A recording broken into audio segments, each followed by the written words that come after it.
The Deluxe Edition Network, also known as The Den, is an incredible podcast network that offers a wide variety of entertaining and informative podcasts. With a lineup of shows covering various topics, such as interviews with a wide variety of guests, history, music, relationships, true crime, and so much more. The Den provides content that caters to a diverse range of interests. The hosts and guests on the Deluxe Edition Network demonstrate a deep passion and expertise in their respective fields, making each episode on each show engaging and thought-provoking. The network fosters a sense of community by encouraging listeners to interact through live chats, social media, and forums, creating an inclusive environment for discussion and sharing opinions. With its commitment to high-quality production, the shows in the Deluxe Edition Network continue to captivate and entertain its ever-growing audience. Whether you're a podcast enthusiast or someone looking to explore new topics, The Den is a fantastic platform to dive into and uncover fascinating insights from experts in their fields. The Deluxe Edition Network is the home of independent awesomeness. To find all these great podcasts in one convenient location, head over to deluxeeditionnetwork.com. That's deluxeeditionnetwork.com.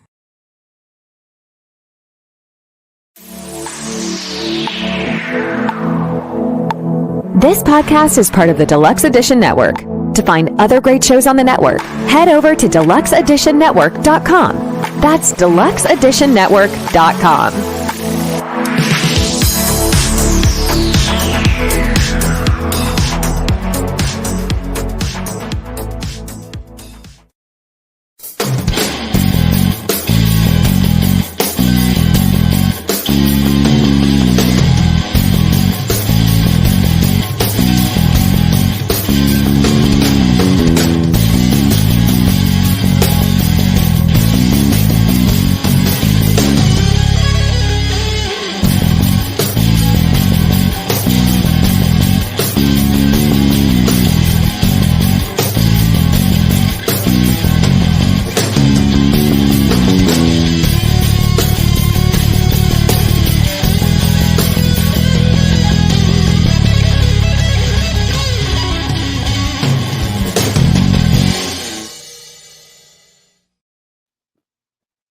Hey, everybody. Welcome to Films and Fermentation. We are, we have had a lot of turnaround this summer so far with our schedules. a lot of like close recordings and far apart recordings and not quite on our normal schedule, but we are here to bring you another episode. This is episode 155, Sonorous Cinematic Soundtracks.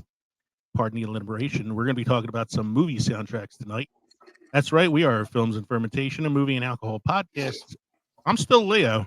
I'm guessing I'm Kevin. I might be Mike. We're possibly three friends who like to talk about shit about movies while getting shit-faced. It's just been one of those weeks. In this episode, we're diving into the greatest movie soundtracks because who needs plot when you have epic tunes? Ever notice how a beer tastes better when Layla is blasting in the background? So grab your favorite drink, sit back, and let's toast to the melodies that made these movies unforgettable. Warning, spontaneous karaoke may occur. Hey, Lee, real quick, I got a question for you. Mm-hmm. When you're shit-faced, I want you to say the episode name when you're shit-faced. To see if you can say it. Sonorous Cinematic Soundtracks? Yes. We might get there tonight when you find out what I'm drinking. All right. The other night, we were sitting outside and it was nice and warm, so I decided to make myself a margarita. And I found in the fridge a bottle of Jose Cuervo double strength margarita and finished the bottle, which is about a half. Oh, yeah. Wow. It was a good night. So hopefully tonight's just as good. Don't forget to drop us an email, filmsandfermentation@gmail.com, or visit linktree.com/filmsandfermentation to find all of our social media and podcast links. Become part of the Films and Fermentation family by supporting us at Patreon or buying our merchandise at teespring.com. We are part of the Deluxe Edition Network, The Den. That's the deluxeeditionnetwork.com, where you can find out more about our podcast and all the other podcasts who are part of The Den. Don't forget that voting begins on July 1st for the Denny Awards, the second annual Denny's. These are awards given out by the Deluxe Edition Network for various categories of regarding their podcasts. All three of us have been nominated for Best Male Voice on Den Podcasts, and I think somebody got nominated for Podcast of the Year. Yeah, who was that? Hold on, it's gonna come to me. Chewbacca. Chewbacca. Yeah. I believe it was me. I think I got nominated for Podcaster of the Year. You're not even sure if you're Leo, so yeah. We are again. The voting begins on July 1st. As soon as I have the web link for it, I'll be giving it out so our listeners can vote as well. And make sure you go to the Deluxe Edition Network to check out the podcast of the month, our new favorite podcast, HILF, History I'd Like to Fuck, with Dawn Brodey. Hi, I'm Dawn Brodey, a comedian with a history degree and the host of the podcast HILF, History I'd Like to Fuck. Each episode, I am joined by a new guest who has brought me a subject from history that they want to know more about. Then I hit the books, I dig deep in the annals, and stimulate. We've covered Frankenstein, Houdini, Joan of Arc, Pompeii, the Salem witch trials, right? Join us and find out for yourself that history is a party and everybody's coming.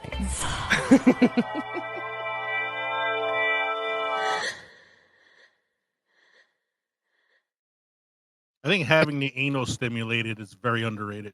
I like the heavy breathing at the end of that. Yeah. I just realized that was an echo. I thought she might have been doing it, from the. Yeah, it was a little echo of her breath at the end. Like I'm like, maybe we should add it to our podcast, but we usually do at the end because I'm fat and when I get drunk, I breathe heavy. Just burp. Speaking of that, what are we drinking this evening? So, Mike, maybe I'll go first since you want me to be hammered tonight. I want you to say the name, hammered. Yeah, I decided I wanted to go for something a little different tonight. Something that was kind of summery, but also very tasty and all that. So I went into the fridge and I broke out one of the old smoky moonshines. So I have some old smoky strawberry moonshine here. Okay. I mixed it with a little bit of Sprite. It's in my mason jar here. I've already drank one. This is my second one. So yeah, we might get there, Mike. Well, I did something similar to that. Okay. Except I went into the refrigerator and got out my strawberry lemonade, and then I mixed my strawberry lemonade whiskey from Old Smoky in with it. I have some of that too, the old strawberry lemonade whiskey. But I have strawberry lemonade to go with the strawberry lemonade whiskey. I was going to do a spicy apple pie moonshine, but I found the cinnamon moonshine, but I couldn't find my apple pie moonshine. Oopsie. So I was like, all right, fuck it. I'm just going to go with the strawberry one. Kev, what are you drinking? I'm going to a classic and a favorite, which is gin and tonic. Yes, sir. Okay. We are all doing mixed drinks tonight. No beers. Wow. No beers. Wow. No beers tonight. Yeah. This is 2 weeks in a row that Kevin didn't go for a beer. So, yeah. But it's very odd for all three of us not to have beers. I have my Sam Seasonal in the fridge, and I was just like, nah, I think I'll go with the mix, I'm hoping to have soon. I'm trying to locate it. I haven't found it yet. The Hulk Hogan beer and the Kelsey Brothers beer. I really want to find them so we can try them out at some point. That would be good. Mike, maybe when Kevin opens the pool, we can try it then. Yeah, you got it. Pool is officially open. It seems to be clean. It seems to be cooperating. I took a couple YouTube courses on how to, check the things and do the things, and I feel confident. So I thought it was already open. I thought the Ducks christened it. The Ducks did christen it this week. I forgot about that. Yes, the Ducks were in there. It was open, but I was treating it for a thing that popped up. It was a white water mold, and apparently it's hit a couple pools this season so far. So we reached out to the company, and they're like, "Oh yeah, that happens. You have to deep clean everything that the water runs through, and you need to treat the water with this and that and everything else." And now we seem to be in good shape. So, all right. Coming to you soon. Films and Fermentation wet. Just tell us when. Moist. Moist. Mike, anything special happened this week? This week in film history. In 1969, The Wild Bunch, directed by Sam Peckinpah and starring William Holden and Ernest Borgnine, is released. Mike, you're more of a Western film aficionado than I am. Are you a fan of The Wild Bunch? Yeah, it's a good movie. I appreciate it for what it is. Yeah, I have never seen it. I might have to check it out. What's your next one there? 2001, The Fast and the Furious film, directed by Rob Cohen, starring Paul Walker, Vin Diesel, and Michelle Rodriguez, premieres. Wow, that fucking movie came out in 2001. Yeah, man, it's 23 years old. And they have 23 sequels, so, you know. I know. It seems to be. I think I'll admit to having seen the first one in the theater. Might have been a date, but I can't recall. I saw the first one like when it came to home video, you know, like DVD or whatever. I don't think I watched it. I didn't see it in the theater. I have seen the first one. I can honestly say I have not seen any of them since. I've seen the first two. But from the trailers and from things I've heard and read about them, like they've got progressively more insane as the films went along. They've gone away from the whole premise of the first movie, too. So, the first movie, Paul Walker was an undercover cop trying to bust a stolen DVD ring. Yes. Well, was he trying to bust a stolen DVD ring, or was he? Because I thought he was going after truck. I guess you'd call them truck jackers, not carjackers, but truck jackers. They were jacking trucks and stealing like DVD players, whatever the thing was in there. Yeah, they were selling hot items. And then as far history podcast for jacking stuff, as far as I can, very coordinated Honda Civic way, you know. Yes, and then as far as I could tell, the last film they shot a car into fucking space. Yes, I do recall that, and a tank fell out of somewhere. I like your next fact, Mike. 2005, David Tennant's first appearance as the 10th Doctor in the BBC Doctor Who episode, The Parting of Ways. It is also Chris Eccleston's last episode. Yes, The Parting of Ways, which I actually just watched this morning. I've been rewatching some of the Eccleston episodes. Megan, this is before I even saw your facts. I think they're on Max now. So yeah, they're on HBO. All the way up to the 13th Doctor. Then yeah, because the shooting was on Disney Plus. But yeah, it's a good episode because you get David Tennant out of it, and he was, in my estimation, the best of the Doctors. Although I have been enjoying the new guy. I hear there's a big Matt Smith, David Tennant debate. Yeah, well, Matt Smith was the Doctor that most Americans were familiar with because when they started showing the new Doctor Who series in America on BBC America, it started with the Matt Smith series. You know, if you wanted to watch Eccleston, David Tennant, you had to find the older episodes from the BBC. When I started watching it, I had started binging it from Christopher Eccleston on. So, like, my view is that Tennant was better, but there are a lot of people who, like, first were introduced to it because of Matt Smith. Well, there's always a Tom Baker. Well, I mean, if you're an old school Doctor Who person, if you watch the large scarf. Yeah, he was the fourth Doctor. Like, so if you're somebody who watched it from 1963 on, yeah, you can argue that. That was my brother's favorite. Yeah, I can honestly say I'm not a big. I haven't watched as much of the original Doctors as I have the new ones. So you can find them out there. Yeah, believe me, I've seen it. So I added this next one here because I just saw this maybe an hour ago on Instagram. Fandango's Instagram page presented new movie news. Spaceballs 2, The Search for More Money. A Spaceballs sequel is in the works with Josh Gad and Mel Brooks producing the project. They are producing it for Amazon's MGM Studios department. Gad has been attached to as the star of the film, which has me wondering if he's playing the John Candy part or like maybe like John Candy's son or something like that. Nerdist.com reported this as well, and they added the sentence, Not sure if it's going to hold up to the original, but Hollywood's got to try, I guess. Because everything's a sequel or a reboot. With the prequels and the sequels to the Star Wars franchise that came out and all the other, I mean, there's plenty of fodder for Mel Brooks to really kind of hack away at it. You know what I'm saying? I'm just hoping it has the same humor as the original one did, because the Hulu presentation of History of the World Part 2 was nowhere near as funny as the original film. Yeah. Things really started taking a downward decline after Robin Hood Men in Tights in terms of Mel Brooks movies. Well, the problem with the History of the World Part 2 series is they were trying to be like kind of safe with their jokes. Mm. And what made the original one funny was they weren't trying to be safe. Like, they just made jokes, and it was pretty funny. You go to it for the irreverence, not for the safety.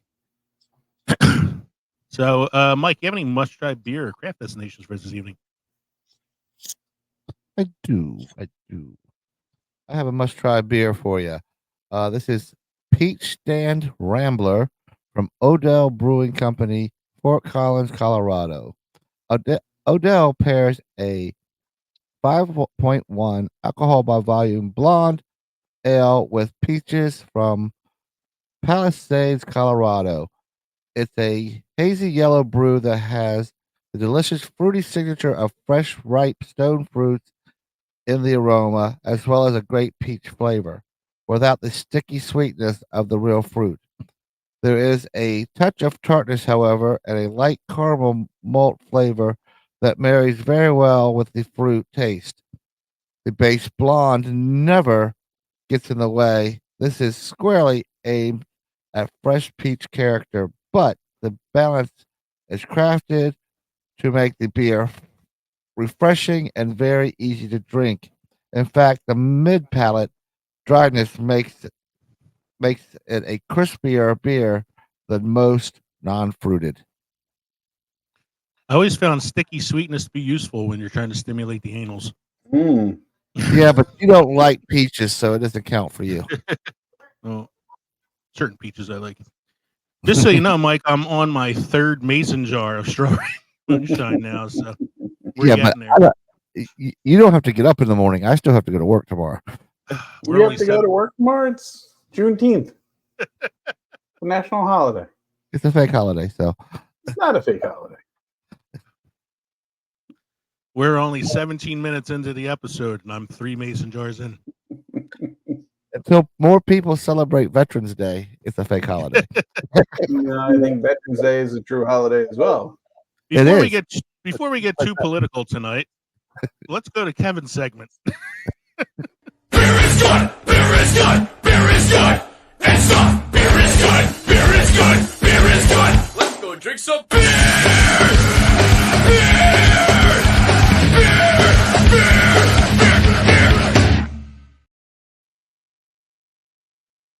Is that my cue? That's your cue, yeah. All right. Well, not to get too political, this is out of Money Watch.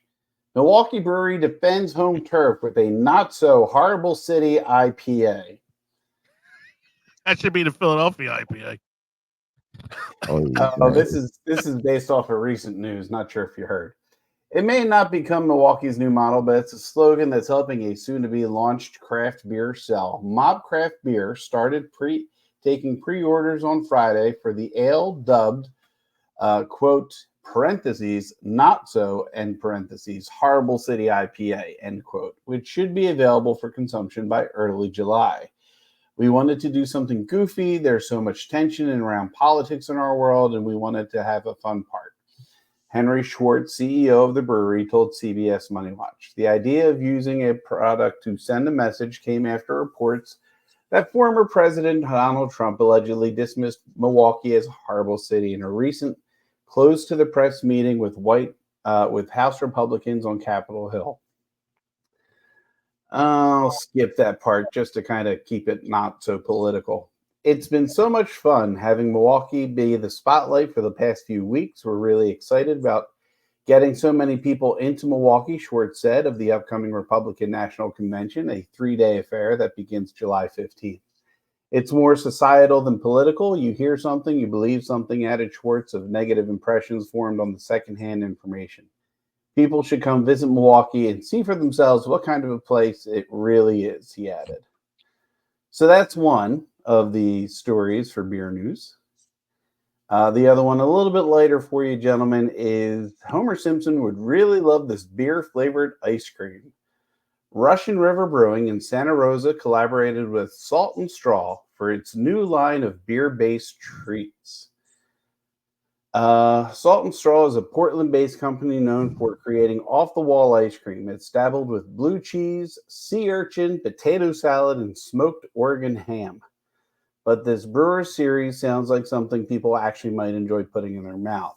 There are 5 flavors: porter, stout, lager, ale, and hazy IPA, corresponding to 5 beers from famous microbreweries across the U.S., including Russian River Brewing right here in Santa Rosa. The ice cream is meant not so much to taste like drinking a foamy, hoppy beer, but rather a deconstruction of flavor profiles of each delicious brew, and then add an extra food-based pairing. For the Russian River selection, for example, the ice cream blends Supplication Ale, a year-aged beer that comes out once a year, with fudge, manchego cheese, and cherry marmalade. The end results say the company is refreshing and tangy flavor.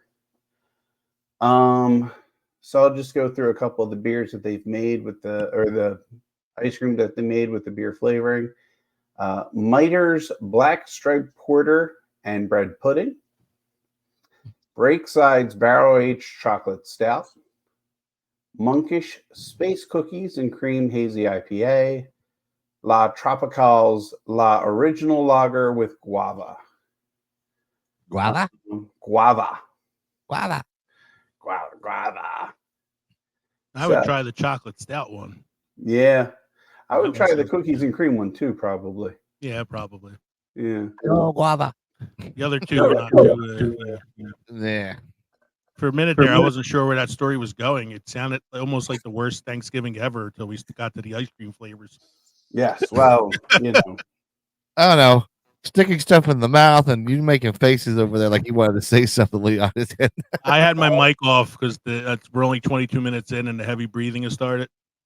So I turned my mic off so Kevin could read uninterrupted. And as I'm hearing sticking it in your mouth, I'm thinking of sticky sweet, and I'm thinking of stimulating anals, and we're already off the rails tonight. We haven't even got to the main And segment. on the other side, you hear Leo going, boom, bop, boom, bop, boom, bop, boom, bop. Feeling like a freak on the leash. If you didn't catch the beginning of the episode, I said, warning, spontaneous karaoke may occur. We haven't started into the songs yet. Yeah, so before we get to our main segment, let's take a quick break to hear this message from Coffee Brothers. I love a good beer, but right now, I could use a good cup of coffee. Have you heard about Coffee Brothers? Oh, yeah. They're that coffee company out of New York, right? Well, they're more like a coffee wizards of New York City. They source these amazing seasonal blends and single origin coffees. It's like a flavor adventure in every cup. And get this, they roast everything in small batches. None of that mass-produced stuff. It's like each bean gets the VIB treatment. VIB? Very important bean. Sounds fancy, but is it worth it? Definitely. Plus, they're a 2-person team. I mean, that's dedication right there. 2 brothers, 1 mission to caffeinate the world. And right now, you can save 10% on your order. I mean, who doesn't love a good discount? All right, you've convinced me. Let's get some Coffee Brothers now. Coffee Brothers, where every cup is a sip of perfection. Save 10% on your next order with the code FNF10. That's FNF10. Cheers to great coffee. All right. All right, we are back from our little break with Coffee Brothers. Thank you for sticking with us. Tonight, we are going to our main segment. But before we do that, I got a notification just now from Reddit. because I haven't been able to keep up with all the notifications from before. I just got another one right before we started. The other day I posted on Reddit the 5,000 downloads that I told you guys about the other night. Yeah, I got the email from BuzzFeed. Buzzsprout. Yeah, and I posted it out.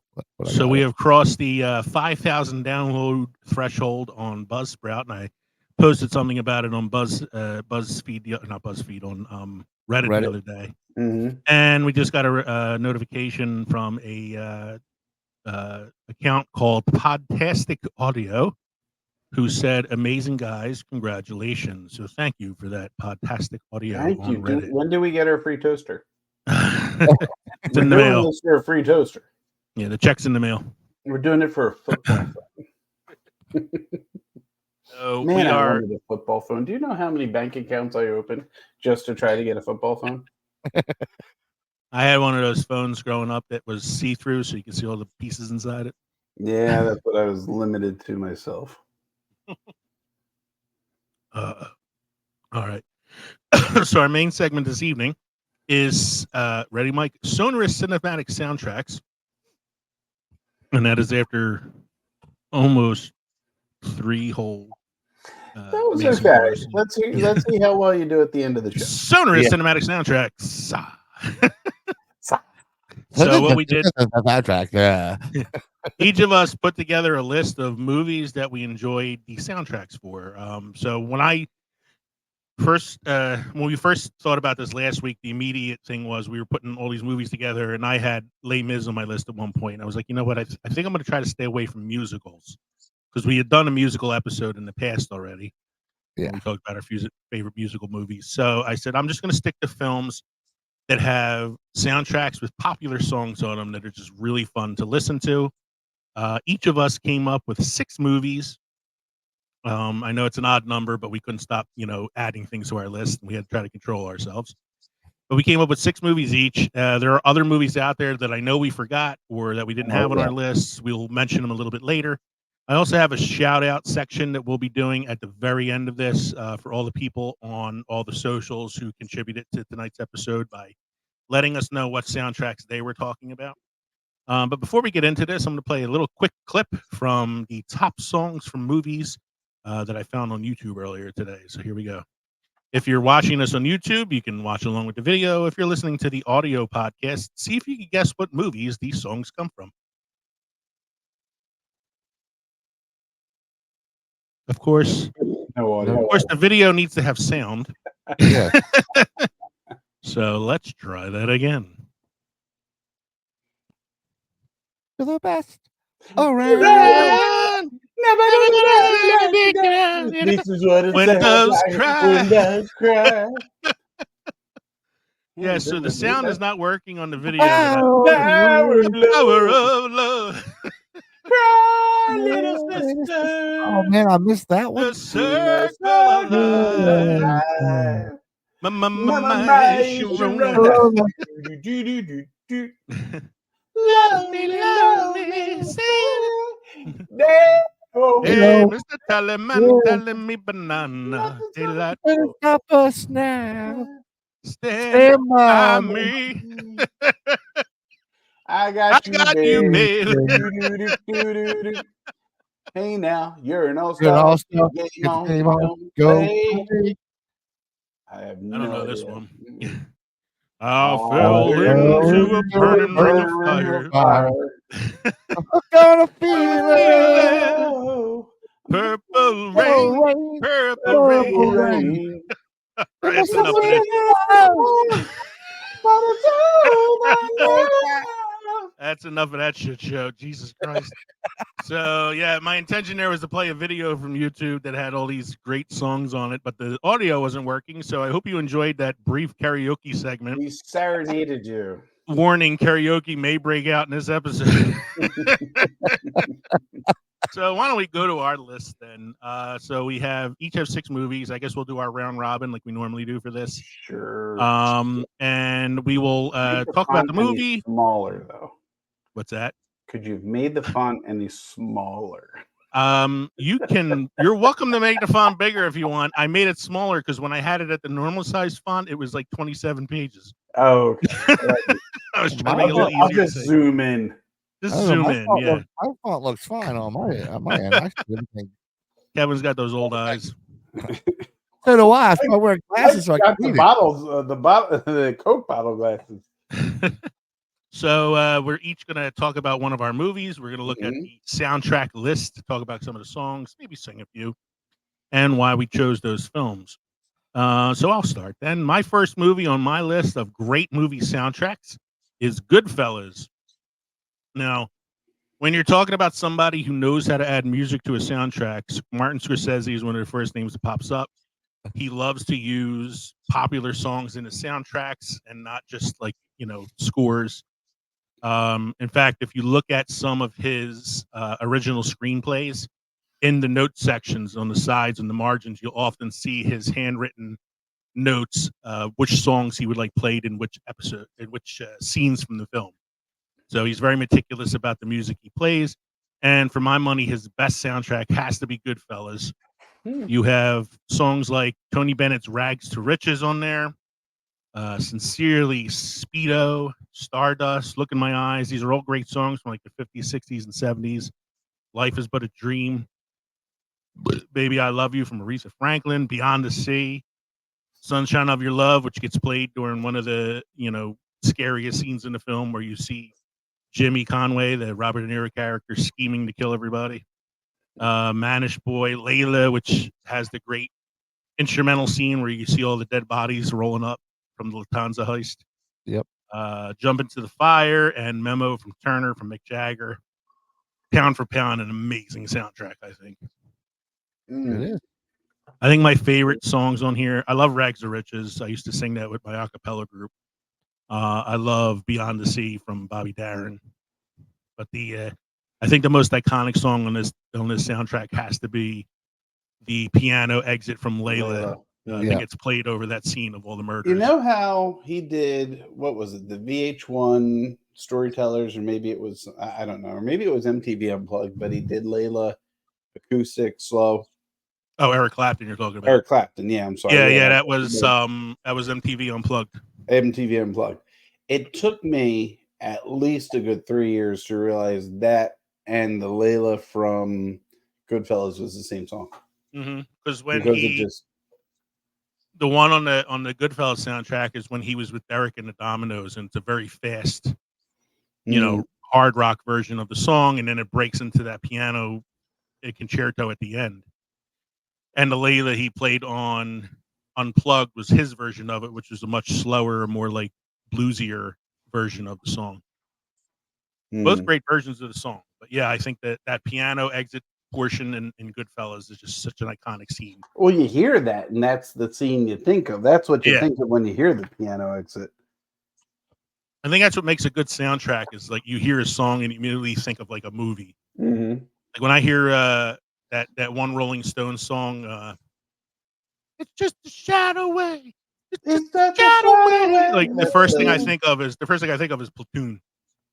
Okay. Because it's like that song's used in like every fucking war movie, like since the 80s. Like any Vietnam film uses that song. Oh, I just thought of another film that should be on the list. I'll have to do it in the honorable mentions later. Yeah, I should start making a note of this so I remember later on. Hold on, I'm gonna make a note of this. I'm gonna do it on this document here. So we'll do some honorable mentions here. So while you're doing that, why doesn't Mike? Mike, go ahead. You go to your next one. Go to your first one, rather. My first one here is Highlander. Man, Queen rocked this whole movie. Yeah, they essentially had the album. It was their it was their Kind of Magic album was the soundtrack for this movie. So I'm scrolling down to your first one here. So Highlander, yes. A Kind of Magic, 1 Year of Love. The one that really hit that movie is Who Wants to Live Forever. My God. Princess of the Universe is great too. Princess of the Universe is good too. That's a good pump up song, Yeah.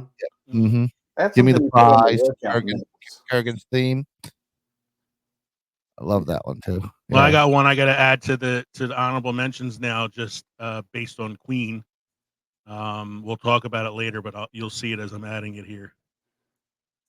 I don't know if I'm I adding see it. I'm adding it to the top of the document, so we can talk about it later. So your first one is Highlander. Yes, you've talked about this before because you did Highlander as your film that time forgot. Yeah, I did that. We did that when we did it with Oh Hallows Eve. Again, my favorite part of Highlander is that the Spaniard is played by the Scottish guy, and the Scottish guy is played by a Belgian man. And the Belgian man is played by the Pillsbury Doughboy. Tell me about your homeland of Scotland. So anything else you want to add there, Mike? Hey, Megan. Megan! Who wants to live? Okay, let's keep going before I start singing. So Kevin, what's your first one?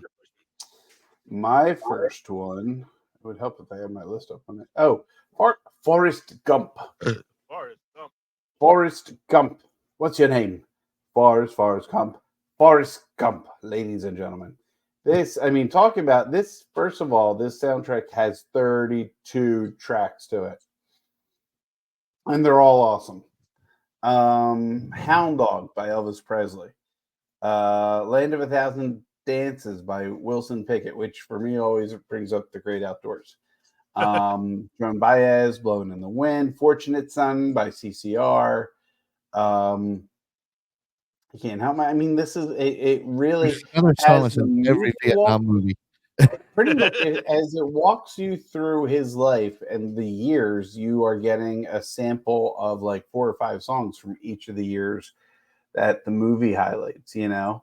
Respect by Aretha, For What It's Worth by Buffalo Springfield, Break On Through, The Break on Doors, through to the other side. Mrs. Robinson, Simon and Garfunkel, Let's Get Together, The Young Bloods. Geez, I mean, Turn, Turn, Turn, The Birds. On the road again. Yeah, Sweet Home Alabama by Leonard Skinner.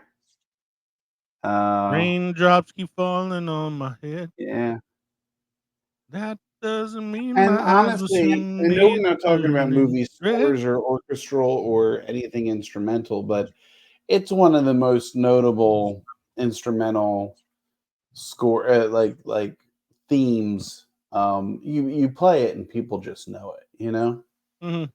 That's one of those things. Like certain directors have like people that they always turn to, and Robert Zemeckis directed Forrest Gump, and Alan Silvestri was always like his go-to guy for compositions, and that's what you get the Forrest Gump themes from Alan Silvestri. So yeah, I mean, and it's part of the soundtrack. It wouldn't be if it wasn't iconic. Right. I actually like, as much as I shit on Forrest Gump all the time, I did love the soundtrack enough to buy it. Like it came out in 1994, and if I remember, I think it was a 2 CD set. It was back big. when people listened to CDs. Because 36 songs or 32 songs was a lot of songs for one CD, so it was like a 2 CD set.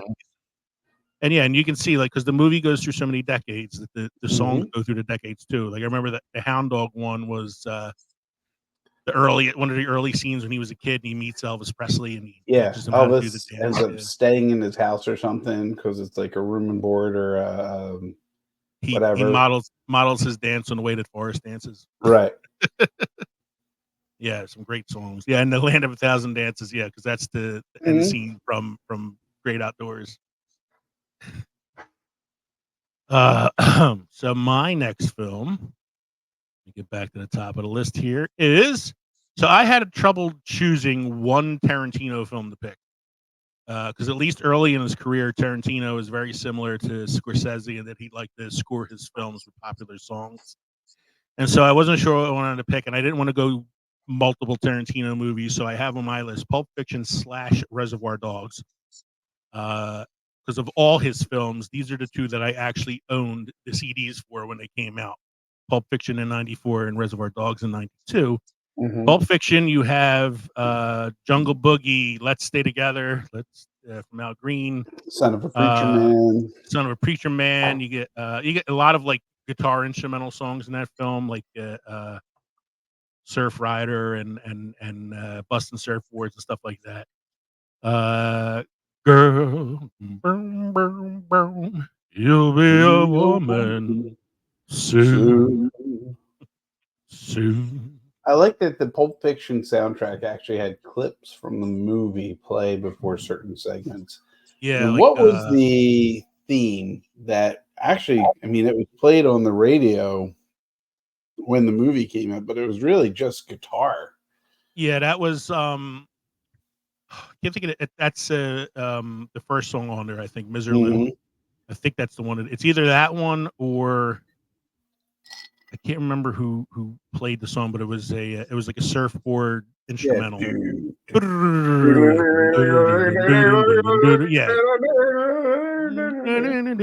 Yeah, and it's I think that might be the Bustin' Surfboard one. But yeah, it's a great soundtrack. And then Reservoir Dogs had a great. So they had Stephen Wright, who was like one of the best like stand-up comedians of all time, who's very, very deadpan, and he's the DJ introducing all the songs in the film. Mm-hmm. And so you get films like Little Green Bag, Hooked on a Feeling, I Gotcha. You thought I didn't see it now, did you? Ha! You get Magic Carpet Ride, Fool for Love, Stuck in the Middle with You, which is the scene when he's cutting the cop's ear off. Man, I can't hear that without thinking that scene. I was going to say that. I was just about the cop who's tied to the chair. I was just about to say the same thing because it's like This on the right. Here I am. that song now. You just think of that scene. You get the coconut song. You put the lime in the coconut. You put the lime in the coconut. And that's it. And like the Pulp Fiction soundtrack, this soundtrack also had clips from the film in it. Because you get to hear the Madonna speech from Quentin Tarantino, where he talks about how Like a Virgin was about a girl getting fucked by a big dick. And then you get like Stephen Wright's introductions to a lot of the songs. It's a great soundtrack. Michael, your second one? Talk about fun scores. Yeah, my second one might take your breath away when you're playing with them boys in the danger zone. You know, that's Top Gun. Anything Kenny Loggins from the 80s was the soundtrack king of the 80s. He was. Didn't he do like Karate Kid 2 or something like that? No, he did Footloose. Footloose. He did what's that one with Gregory Hines and White Knights with Mikhail Baryshnikov? No. Hear No Evil, See No Evil? That was Gene Wilder. No, Billy Crystal. Running Scared. Running Scared. He did Running Scared. Yeah. But yeah, Top Gun, man. I mean, you got the anthem itself. The anthem. Top Gun anthem. You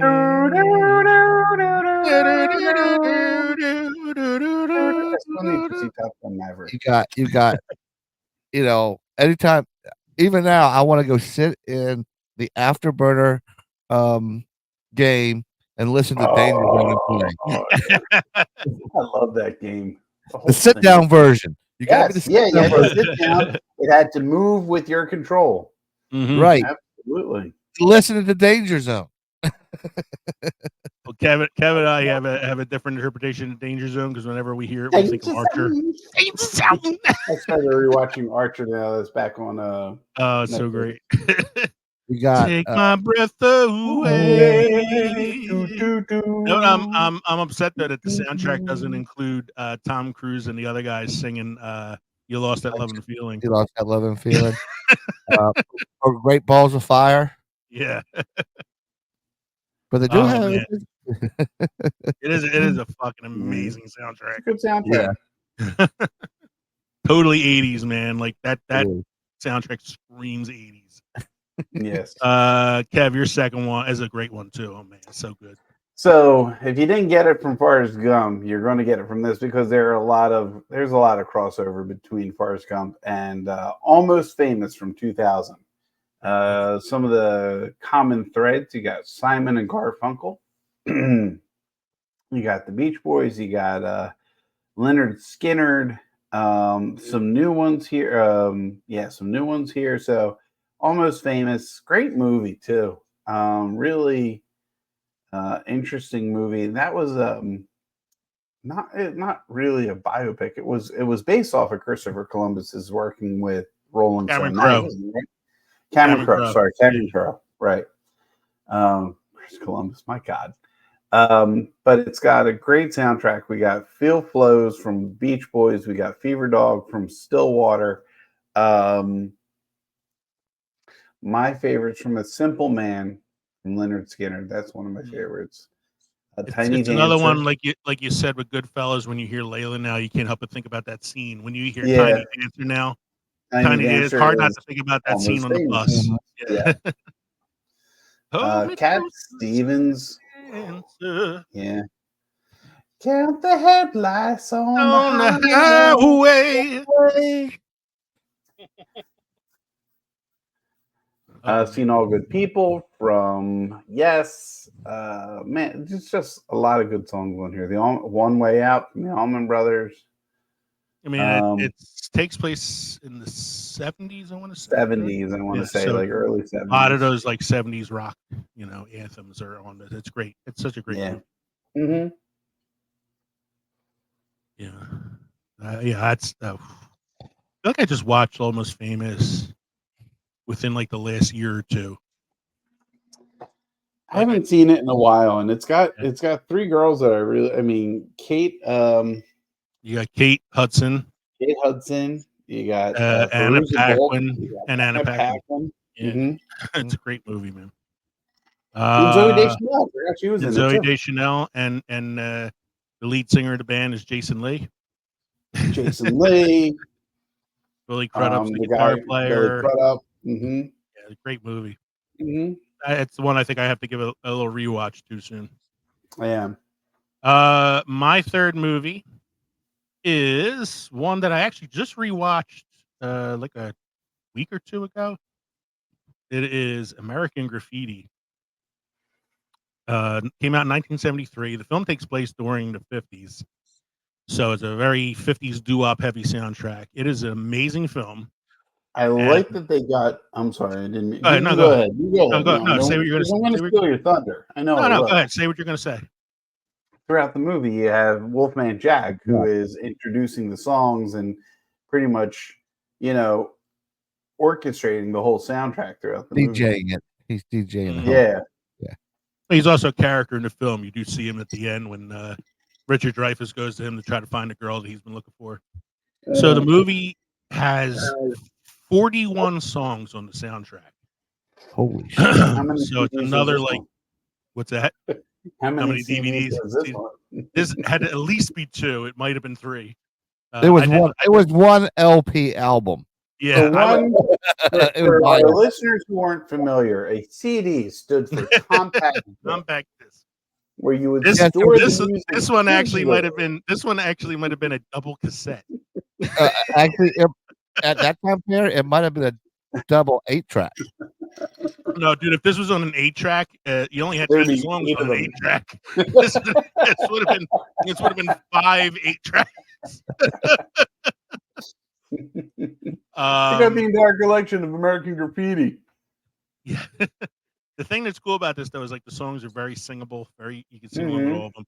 They're all popular songs, even though they're older. A lot of these I did with the acapella group because I sang with the 50s and 60s doo-wop acapella group. So I'm very familiar with a lot of these songs and just very, very because everybody else in the acapella group grew up with those songs. Yeah, exactly. Yeah. So you got Gonna Rock Around the Clock, 16 Candles, Runaway, Why Do Fools Fall in Love, At the Hop, See You in September, a lot of Beach Boys songs on here, Surfing Safaris on here, Chuck Berry, Smoke in Your Eyes from the Platters, Little Darling, Little Darling, you got Barbara Ann on here, Barbara Ann, Johnny B. Good, sung by Calvin Klein. Yeah, Johnny B. Good from Chuck Berry. They call me the Great pretender. They I call me the only great have pretender. eyes for you. Ooh, that makes me think of another one I got to put on the Oh, Jesus. honorable mention. We're never going to get done tonight with this honorable mention. It just popped in my head as I was singing "Only Eyes for You." What do you got? To the aisle. Do you want to dance? Do you want to Party doll, come go with me. You're Dance 16, you're silly beautiful, ladies. and you're mine. Beer. Love Potion number 9, Teen Angel. Yeah. Good night, sweetheart. Well, Well, it's it's time time to to go. go. Which we were probably more familiar with from Three Men and a Baby. Yeah. But as a 50s doo-wop I song. hate to leave you. I really must Say good night, night, sweetheart. Good night. good night. Before we sing the entire American Graffiti soundtrack, we're going to go to Mike's third choice there. Mike, what do you got? I've got the line.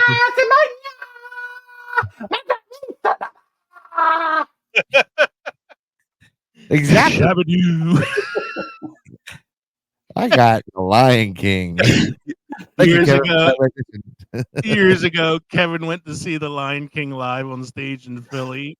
And he told me that he started laughing right during the opening number because he was imagining my interpretation of it, which was yabadee dabadoo shabadoo. Shabadoo. I'm like in one of the later, Lion King 1.5 or whatever. Timon's character goes, "What's on the menu?" Yum, yum. These are all good songs, Mike. I think I could sing probably multiple verses of each one of them. Circle of Life. Just can't wait to be king. Can you feel the love tonight? Be prepared. Be prepared. Hakuna Matata. What a wonderful phrase. Yeah. Have any of you guys seen Kanye West and Kim Kardashian's daughter singing No. Just Can't Wait to Be King on stage? No. It's so fucking bad. It's an obvious example of nepotism in Hollywood. Because the kid cannot sing. I feel bad for her. And the other people on stage are trying so hard to cover it up. So I'm seeing who performed the music. This was Tim Rice and Elton John, though, that did the arrangement, right? Yeah. Yep. Tim Rice did the music. I think Elton John did the lyrics or something like that. And I mean, it's a great. It was an Oscar-winning soundtrack. Yeah, I mean, it's. I remember seeing this in the theater when it came out, and you get that big opening number, and then after that they bring out the baby Simba and he holds it up, and then it fades to black, and then it goes boom, Lion King, real quick. Yeah. And the guy in the back of the theater went, "Wow, that was a good opening. It was a very good opening. It's a great movie. Guy in the back of the movie went, "Wow, that's a great movie." Best version of Hamlet I've ever seen. Yeah, it is one of the best versions of Hamlet. But yeah, it's a great soundtrack. Can you feel the love tonight? Nala gives Simba those fuck me eyes. Come hither. At last, our friend is doomed.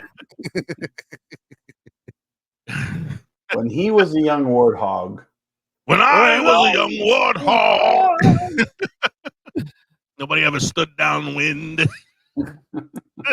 Pumbaa, not in front of the kids. Sorry. Yeah, you guys had a great Nathan Lane performance. Yeah. Jeremy I love Irons is doing the hula. Who? I'm doing the hula in that. The hula. The first instance of drag in Disney films. Not true. There was plenty of drag before. Yes, plenty of drag before. Pretty sure there was drag in Robin Hood. Yes. Yeah, such a great movie and great score too. Another one with an awesome score. Yeah, Hans Zimmer. Mike, anything else you want to say about Lion King? No, we're gonna move on to Kev's. Kev's third one is Garden State. This is a Zach Braff film. This is a Zach Braff film. Film. Yeah. Now I had to be introduced to this film, and I really liked it. It's a little odd. It's a little quirky. The music, though, is amazing. Is this the one with Natalie Portman? It is. It's the one with Natalie Portman and one of the Skarsgårds. I think this is the film they consider the introduction of the Manic Pixie Dream Girl. Yeah, like the girl that's like beautiful but quirky. Yes, and she was quirky. She was at a clinic when she meets the main character. So, like, she was just an odd girlfriend, you know. It's got the Shins. It's got Coldplay. It's got a couple songs from the Shins. I guess maybe I knew that I liked this because I also like the music that Zach Braff would use in Scrubs. You know, he uses people like Colin Hay from Men at Work. He used Simon and Garfunkel, you know, and it's not like the songs that you always hear from these artists. Like, this is The Only Living Boy in New York by Simon and Garfunkel, which is it's known, but it's not as highly used. Don't Panic by Coldplay. he also uses some good like covers, like Winding Road from Bonnie Somerville's Beatles cover. So yeah. Let Go from Fro Fro. Mhm. Or Frau Frau. Such Great Heights by Iron and Wine. Like, these are songs I listen to on a Saturday morning while I'm drinking my coffee and just enjoying my morning, you know? So I mean, I really like this one. I was like, oh yeah, I forgot about that. Yeah, it's been a really long time since I've seen that film. You're probably a bigger Zach Braff fan than I am. This was who's the guy that plays Sheldon Cooper? Can't think of his name right now. Parsons. Jim Parsons. Jim Parsons. One of his earlier movies too. Yeah. So, all right. So my next film, I am on my fourth one, right? Yeah, my fourth film is the one you stole from everybody. Yeah, I stole it from everybody. I actually, because this originally was Les Miserables, and I took it off the list and put this one in instead. I could have did volume 2 and 3 as well, because they all have amazing soundtracks. But I went with the original. Go ahead, Kev. One thing about James Gunn movies is you're going to get great music. You're going to get great soundtracks, and it fits the character as well. So I'm talking about Guardians of the Galaxy Volume 1, which had an amazing soundtrack that was mostly played by the Star-Lord character in the film, and it's such a good soundtrack. The soundtrack is the character in the movie of itself. It is. Like I was gonna say, like, just from the opening scene alone, like you see him dancing to Hooked on a Feeling and like trying to steal the orb or wherever the hell it is at the beginning, and it's just such a great way to open that movie. And then each consecutive movie had a similar like fun opening with a fun song to it. So you got like Hooked on a Feeling on here, Spirit in the Sky, I Want You Back from the Jackson 5, Come and Get Your Love from Redbone, Cherry Bomb. That's a great scene where they're all walking together in uniform and yawning. Cherry Bomb. Cherry Bomb. The Pina Colada songs in it. Ain't No Mountain High Enough. And then there's this says Ooh Child from the 5 Stair Steps, but that was Chris Pratt singing it in the film. Because it's the dance off, bro.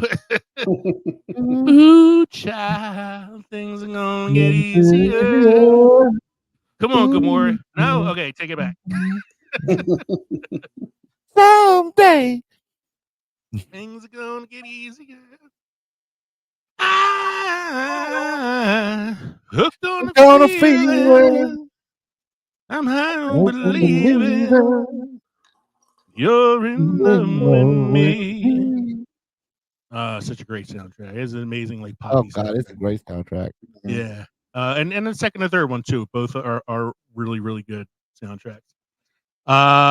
Mike, your third one is a good one too. My one, third one is sorry. Beverly Hills. Oh, my fourth one is Beverly Hills Cop, the original. My God, there's so many good songs on this one. Not The as many. heat is on. Heat is on. Mike. You got- Which everybody learned to play on their little Casio synthesizer at home. And which is called Axel F. Axel F. The song is named after the main character. You got Patti LaBelle, New Attitude. You got Pointer Sisters, Neutron Dance.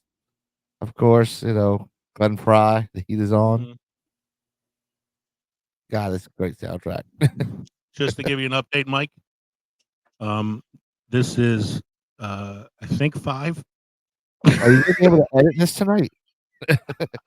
I'm off tomorrow, brother, and this doesn't have to go out the next Tuesday, so I'm good. I'm on my third, and I'm working on my fourth. Fortunately, we got a week between recording and editing, so I got time to recover.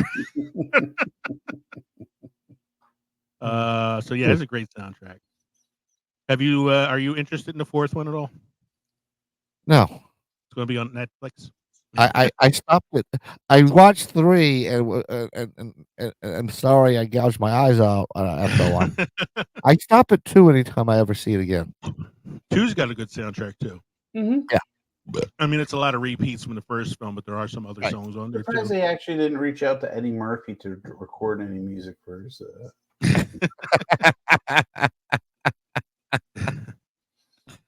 Let's see here, Kev. Your fourth movie is Yes, another Speaking of 80s Kenny Loggins. Kenny Loggins movie.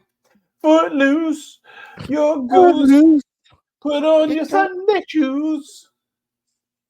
Let's hear it for the boy. Let's hear it for the boys. Denise is Denise Williams. Denise. My Nice. mother was named Denise. It wasn't spelled like that. And I'm thinking of Key and Peele skits in my head. D-Nice. D-Nice. Aaron. Aaron. Almost paradise. Holding out for his hero.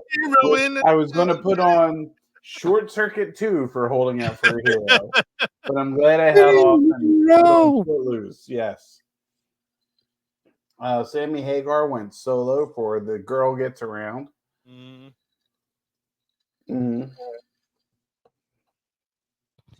Unfortunately, modern audiences might only know the reboot. Probably. The Huffs. With one of the Huffs, yeah. One of the Huffs.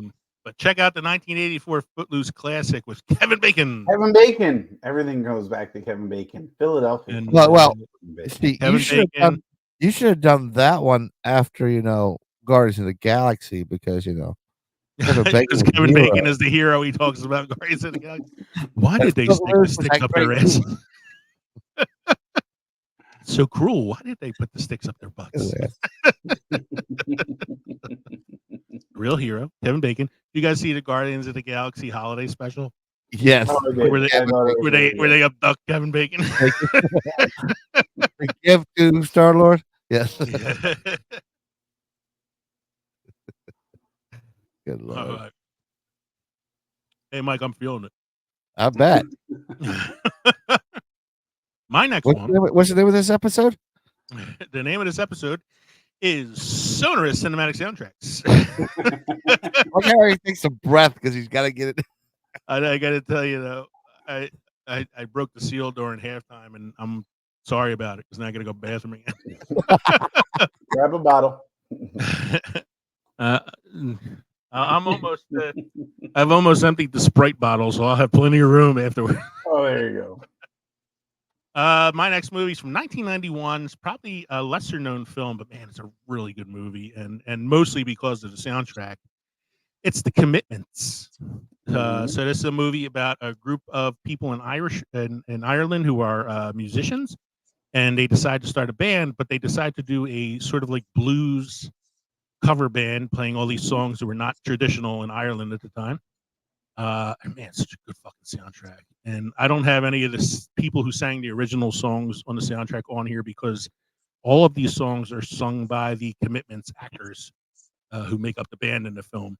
But you have Mustang Sally, Take Me to the River, Chain of Fools, At the Dark End of the Street, Where We'd Like to Meet, I Can't Stand the Rain, Try a Little Tenderness, I Never Loved a Man, Midnight Hour, Bye Bye Baby. It's a great fucking soundtrack. And a very underrated film, and one I probably would have put on my films that time forgot had we not done this episode prior. So, because this is a really good movie, full of like actors who are probably not really well known, mostly Irish actors at the time who are, not household names. I think the biggest actor in the film was Colin Meaney, who played Chief O'Brien on Star Trek: The Next Generation, and he was a minor character in the film. But this is a great movie, great soundtrack. Mike, your next one. Don't you forget about me. Don't you. I had a student in the filmmaking class who did it. He did his short film, and he did the Jude Law. Not Jude Law. Who am I thinking of? Judd Nelson. Yeah. Fist in the air with the Simple Minds, Don't You Forget About Me at the very end.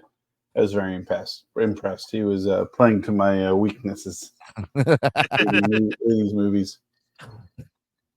I mean, I feel like all of Howard Hughes' movies have at least one main song. Not Howard Hughes, my friend John Hughes.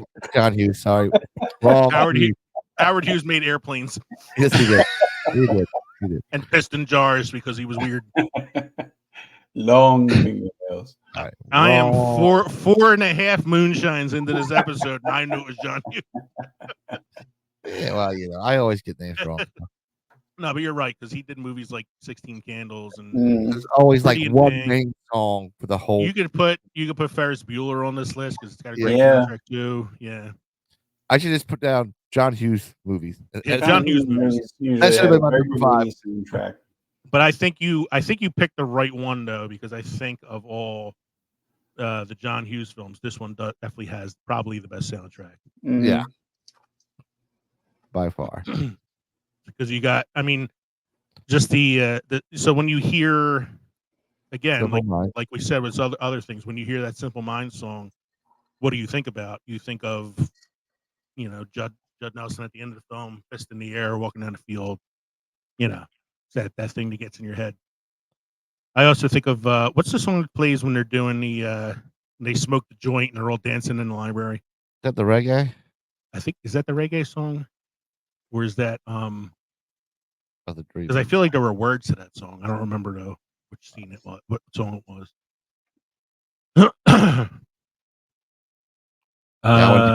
Songs. Yeah. I mean, it's not a lot of really known songs in it, but it's a great soundtrack just to listen to. But Don't You Forget About Me by Simple Minds is the main song that everybody knows from this one. Yeah. Yeah. I scrolled down to look at Kevin's next one. I don't know what he's doing right now to the notes. I'm just adding the song so that you guys can look at what the songs were. I'm too drunk right now to know what the fuck he's trying to do. All right. Is this the loser? This is loser. This is loser. Let me put that in there. Loser. Okay. And these are the songs that are on the album. They don't conform to the list that you had made because I added this so late. Mm-hmm. But we can appreciate the songs that are on here because we all know them and we all love them. I'm just a teenage dirtbag baby. Listen to Iron Maiden, maybe with me. So, did you think there was a girl singing in that song when you first heard it?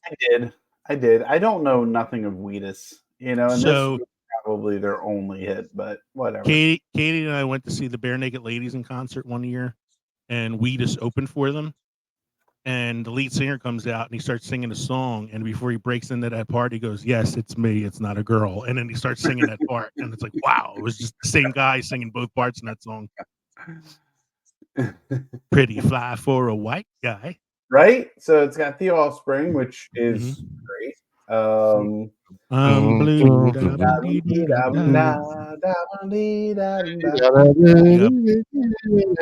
do know a fastball, but this is not the fastball song I know of. You got But I do know What's My Age Again? Blink 182. What's my age again? They got the Bad Touch on there. Bad Touch. You and me, baby, ain't nothing but mammals, but let's do it like they do on the Discovery Channel. Foo Fighters is my band. I love them. So, but Everclear actually plays a role in it because the character played by Jim from American Pie. I can't think of his name right now. Jason Biggs. Invites Mia Savari,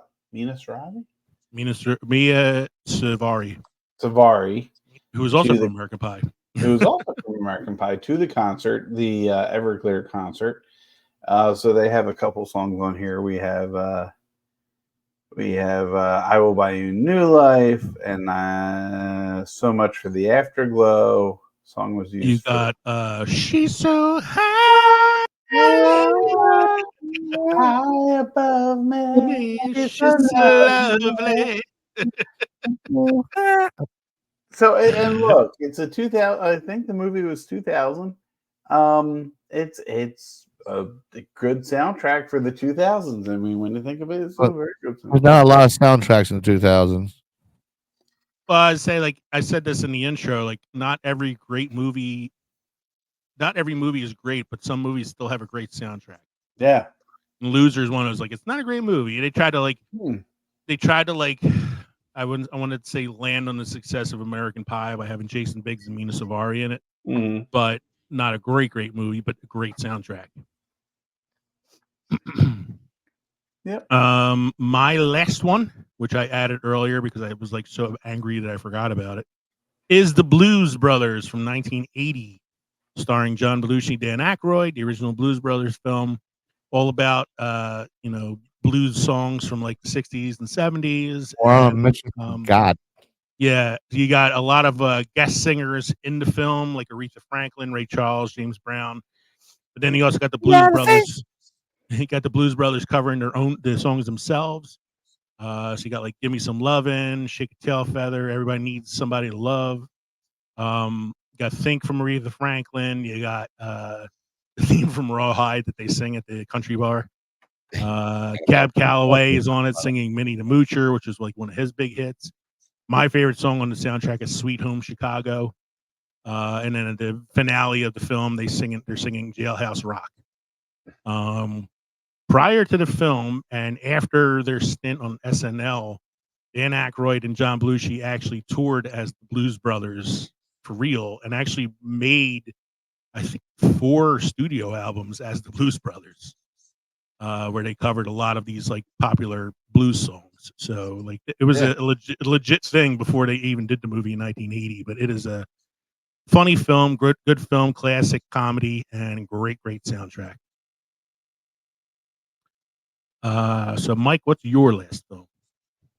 Mine is the animated cartoon Transformers the movie. You got the touch. You got the touch. You got the power. You got the power. That'd be stupid. That'd be stupid. I'm looking up now because we don't have this on our list right now. So, but it's a Transformers. I can't type because I'm drunk. I'm trying to type, but it's not coming out so well. Transformers the movie, 1986 film. Soundtrack. Let's see here. Soundwave. No, soundtrack. Transformers the movie soundtrack. Let's see, what do we got? What songs do we got on here? We got The Touch from Stan Bush. Instruments of Destruction from NRG. Death of Optimus Prime. Dare, which is the what's his name song? Weird Al Yankovic song. Dare to be stupid. Yeah. Dare to be stupid. Dare to be stupid. Yeah, this is a fun CD. This is I'm glad you added this one to the Dare. because it's a No, fun I movie. thought Dare this is was from the 2007 film, and I'm looking at no Dare's a different Linkin song. Dare Park. to be stupid. Yeah, Dare and Dare to be stupid are two separate songs on the. Oh, okay, yeah, I'm looking at the album now. There's Dare and Dare to Be Stupid. I think Dare Dare was is Hot Rod's Dare song at the beginning. Yeah, because it's the same singer, Stan Bush, who does the Touch song. Yeah, because I You think got that's the when touch. you're introduced to Hot Rod as he's driving through at the beginning of the movie. Yeah, that's Dare. Mhm. Yeah, it's a fun one to add to the end of the list there. Yep. I still have it on DVD. So do I. And then Kev, what's the last one you added to your list there? All right, so this isn't popular by any means, but I enjoy it. I've seen it on a lot of lists when I was looking up for Did you? movies. I saw that on a lot of lists. Yeah. Okay. I did too. I saw a lot of lists. Wow. Okay, so this was from 1992, The Crow, the original soundtrack from The Crow. If you've ever seen the graphic novel or the graphic novel, the music plays so much of a part of James O'Barr's comic of the Crow, of the graphic novel.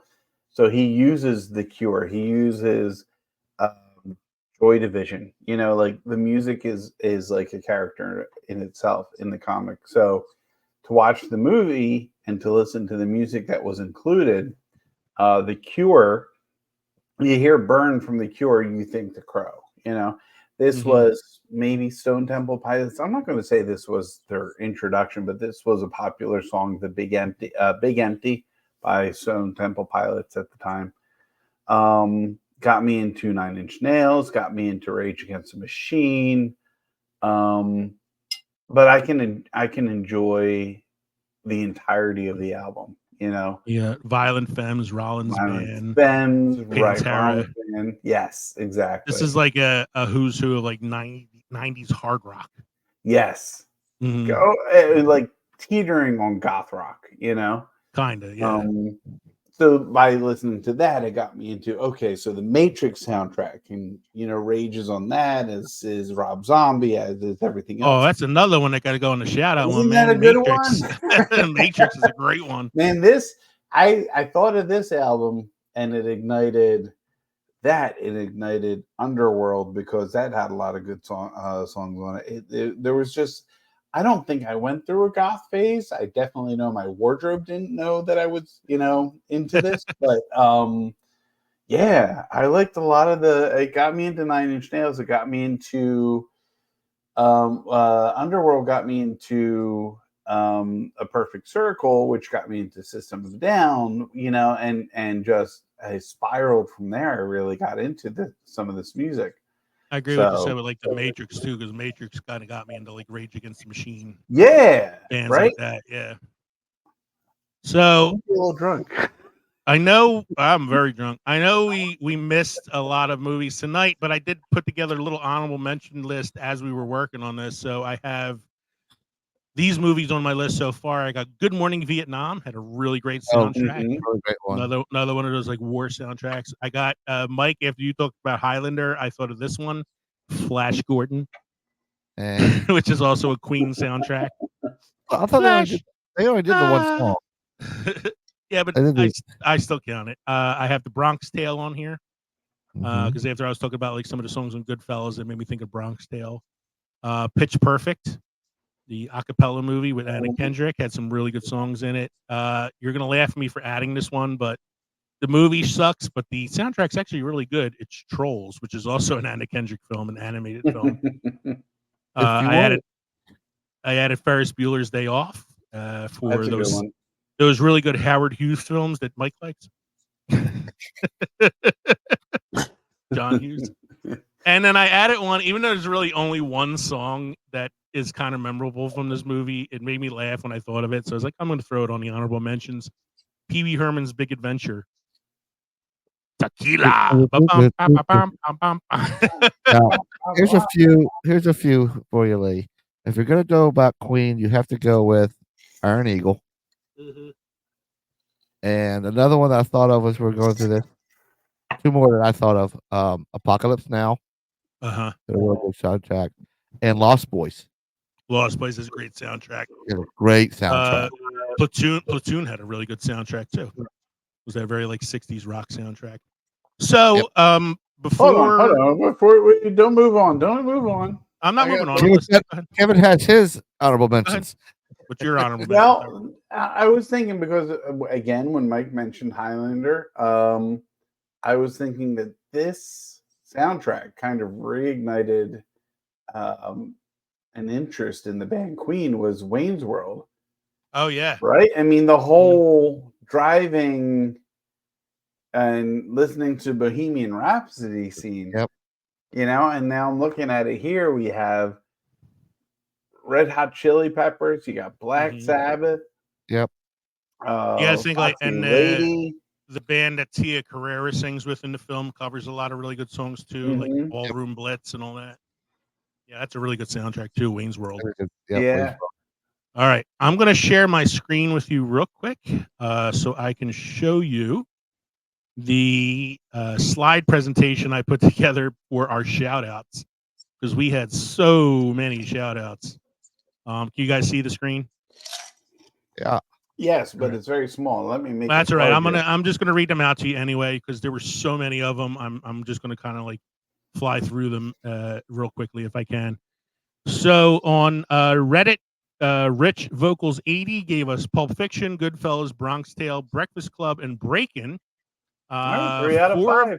Yeah, 4 of those we talked about already. Breakin' is one I've seen on some other lists. I haven't actually seen Breakin', nor have I seen Breakin' 2 Electric Boogaloo, so I can't really. You ain't seen the Electric Boogaloo? I can't attest to that, you know.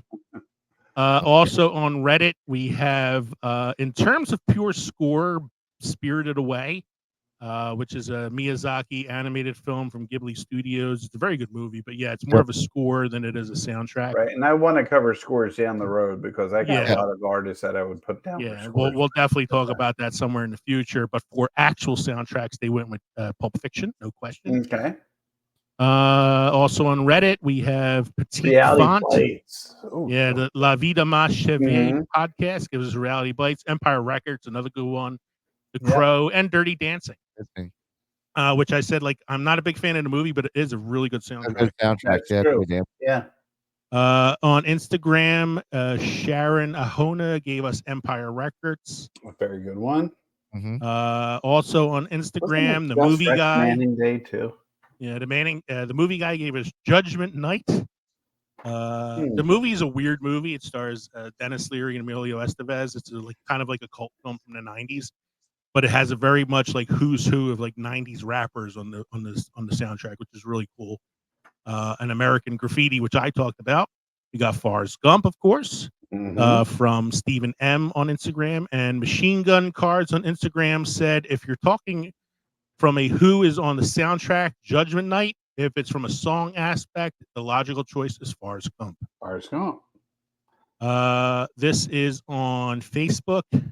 Oh no, I'm sorry. This is on Twitter, X.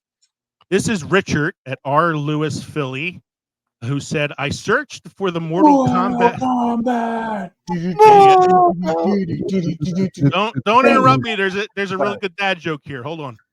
I searched for the Mortal Kombat soundtrack, but all I can find were Finnish hymns. Good job, Richard. Well done. He then goes on to say, gotta say, this podcast kills it. So not only thank you for the shout out, but thank you for the compliment as well. Yes.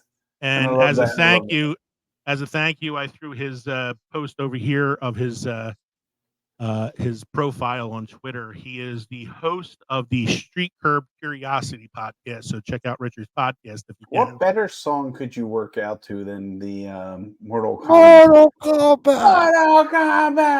I told him about how my bridal party at my wedding walked into the reception to the Mortal Kombat theme. So on Reddit, we had Rich Stocks gave us Labyrinth. He said also said Euphoria soundtrack. He goes, I know it's not a movie but a TV show, but I'm obsessed with it. I will have to look that up. Yeah, these are all on Reddit. I told you I got a lot of Reddit responses. Drap3TO says The Fountain for sure. Death is the Road to Awe is incredible. The whole soundtrack slaps. Resident Belmont says clearly the Blues Brothers. Rich Rocks Dan says I come from the world of rock and my favorite soundtracks are Dracula 2000, Little Nicky, Queen of the Damned, The Resident Evil, The Crow, and Scorpion King. Wow. Yeah. Wow. He said we got Loopy Paladin, who is a podcaster himself on Reddit, says, I'm amazed that I haven't seen Baby Driver on this list yet. And I agree. I was That is a thinking about really Baby good Driver, sign. and I was thinking about Driver too, because I think Driver's got a pretty awesome. Drive, yeah, with Drive, right? Gosling, yeah, right. that's got a really good Gosling, soundtrack. Yeah. Baby Driver's got a cool soundtrack. I'm Yeah, sorry, go ahead. Batman, 1989 Batman from I Manny own Faces. that cassette, man. Prince. Yeah. The Bat great Dance. soundtrack. So that's Manny Faces on Reddit said 1989 Batman. But get back to the Baby Driver one. It's cool how the songs in the movie are choreographed to the driving scenes, which is really cool. Mr. Q-Ted on Reddit says Interstellar. He goes, I'm sure I misunderstood. He goes, I'm sure I misunderstood the question, but I stand by it. It's a fantastic score. It's one that I listen to, but it's Reality Ops on Reddit said 51st Dates. Man, that is taking 80s and like reggae and mixing the two, and I own it, and it's awesome. It is a quintessential summer album. Yeah. You can also throw in The Wedding Singer there too if you want like a really good 80s soundtrack of Adam Sandler films. Right, but what I liked about 51st Dates was 80s music done in a reggae style. Yeah. Reddit, we got No Subs, No Dubs, who says, well, not the best, but I'll always remember the music in Who Killed Captain Alex from 2010. I about crapped myself from laughing when the first time the cover of Kiss from a Rose played. Did a review of the movie on my own podcast. Highly recommend watching the movie. I never heard this movie, so I checked it out the other day. It was only an hour long. It's a film from Uganda. It is written, directed, and performed by the same guy. It's filmed sort of like a documentary. And the funniest thing about it is there's a guy narrating the film and translating Ugandan into English for you, but kind of adding his own comments in as you're watching it. And it's sort of like it almost has like a Mystery Science Theater 3000 feel to it. We got a Sleep Win 6983 who says Forrest Gump, pretty awesome. We obviously agree with that. Also on Reddit, we have Tequila on Me says the Twilight series, ethereal and mystical. The soundtrack alone makes the movies worth watching. I don't know That's about Adrian. that. I don't know about that, but thank you for the. I don't know their soundtrack, so I'd have to look into it. But A lot of it's just music. if they're talking about scores, I'm sure some scores are amazing. We got also on Reddit Danger Zone Duffman, who said, please credit me as the Underrated Movie Podcast. You got it. The Underrated Movie Podcast on Reddit. His favorites are Superbad from 2007, which has a really, really good soundtrack. Blackberry from 2023. I haven't seen the film yet, so I'm not sure. I have to check it out. Drive, which we just mentioned from 2011, the Ryan Gosling film, and The Bourne Identity from 2002. Also, a lot of young adult adaptations of great soundtracks, including the Twilight films. Okay. And we have 15K Random Movie Review who said Shawshank Redemption. I want to say Shawshank is Thomas Newman. I'm gonna have to look that up right away. It is. Right. I love Thomas Newman shit. Yeah, I mean, great for scores, but yeah, great score. There are a couple songs in the film that are kind of cool too. Rob Rock Lee agrees with me on Pee-wee's Big Adventure. Replay Rewind Podcast said his favorites are Austin Powers, The Spy Who Shagged Me, and Queen of the Damned. I'm gonna have to check those out myself because I don't know for sure. Like I know Austin Powers, but I don't remember too much about the soundtrack. Queen of the Damned, I'd have to say I'm a little short on that one. But those were our shout outs. A lot of shout outs on Reddit. Thank you everybody who contributed for doing that for us. We appreciate it. Make sure you keep listening to the episode. Make sure you download. Help us keep those downloads up. We thank you for supporting the show. Mike, you have any beer trivia or history for us this evening? Actually, give me a Hurry up, Mike. I'm desperate to finish this episode. I gotta pee so fucking bad. Well, if I were to say, Take your time, Mike. Here it is. Actually, I have something a little different tonight. Okay. I've got a little story. A shot of whiskey. In the Old West, a .45 cartridge for a 6-gun cost 12 cents. So did a glass of whiskey. If a cowhand was low on cash, he often gave the bartender a cartridge in exchange for a drink. This became known as the shot of whiskey. All right. You ever get that where you have to pee so bad your body starts shivering? I've reached that moment. After 5 What's the name of this episode? mason jars full of moonshine, I'm ready to go here. What's the name of that? So let's talk about our drinks then real quick. I enjoyed mine, obviously. I drank 5 of them. I had some Old Smoky strawberry moonshine, very, very tasty. Mixed it with a little bit of Sprite. Didn't seem to matter. I'm still fucking drunk. Mike, what were you drinking? I was drinking, what was I drinking? Strawberry lemonade with strawberry lemonade whiskey. I was enjoying gin and tonics. I had sent a text to my wife to see if she could deliver another, and she was walking the dog, but she came up with one, so I had an additional one that I didn't expect. So I'm up to 3. I'm probably not going to stop there tonight because I'm on break, so I don't care. I still want to know what the name of this episode is. The name of this episode is episode 155, Sonorous Cinematic Soundtracks. I'm sorry, say that one more time. Sonorous Cinematic Soundtracks. There's a little slur going on there. But Thank you for joining us tonight for episode 155, Sonorous Cinematic Soundtracks. We hope you enjoyed listening to this podcast as much as we enjoyed recording it for you. Remember, you can drop us an email at filmsandfermentation@gmail.com or visit us at linktree.com/filmsandfermentation to find all of our social media podcast links. Again, thank you to everybody on Instagram, Facebook, Twitter, and Reddit, especially, who sent out submissions to our episode for tonight. We appreciate you shouting out to us, and we shout it out right back to you. Don't forget you support us on Patreon and by buying our merchandise at teespring.com or finding us at the Deluxe Edition Network, The Den, deluxeeditionnetwork.com, featuring us, a number of other podcasts, and the podcast of the month, History I'd Like to Fuck with Don Brodey. Don't forget to stop by the crossroads between pickled and fermented next time around. Episode 156 is going to be dropping on July 2nd, so we're going to be doing a July 4th special episode. We're going to be revisiting Independence Day from 1996, the Jeff Goldblum, Will Smith classic. I could have been at a barbecue. We'll see which one of the 3 of us can quote that great Bill Pullman speech without looking at it. How was that smell? So don't forget to stop by the Crossroads for Pick and Fermented next time around for episode 156, revisiting Independence Day. Once again, I'm pretty sure I'm Leo. Almost certain I'm Kevin. I might still be Mike. I don't know. And as far as I know, you've been listening to the Films and Fermentation podcast, episode 155, Sonorous Cinematic Soundtracks.